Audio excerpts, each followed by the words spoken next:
Hello আমার কিউটিফাই audience, finally আমি কিনে ফেললাম গ্রেনারো ওয়্যারলেস মাইক্রোফোন। চলুন আর দেরি না করে এর আনবক্সিং করি। দেখুন, বক্সের মধ্যে পেয়ে যাচ্ছি দুই রকমের দুটো দুটো করে চারটে ক্যাপ, দেখতে খুব কিউট লাগছিল। আর রিসিভার।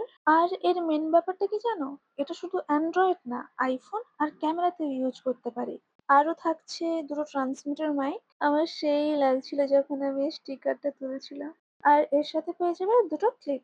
নয়েজ কন্ট্রোল আর ক্লিয়ার সাউন্ডের জন্য এই মাইকটা এখন সবার মুখে মুখে। এর সাথে পেয়ে যাবে চার্জিং কেস, দুটো প্লাগ যুক্ত। দাঁড়াও, এগুলো তো কমন ছিল, কারণ এগুলো সব সেটার মধ্যেই দেখা যায়। কিন্তু এখানে স্পেশাল জিনিসটা হলো এই ঠাকুমার ঝুলি। এতে করে তোমার যেখানে খুশি তুমি সবকিছু ক্যারি করতে পারো খুব ইজিলি। আমার তো খুব ভালো লেগেছে। তোমাদের কেমন লেগেছে কমেন্টে জানিও। আজ এতটাই, দেখা হচ্ছে পরের ভিডিওতে। Bye bye.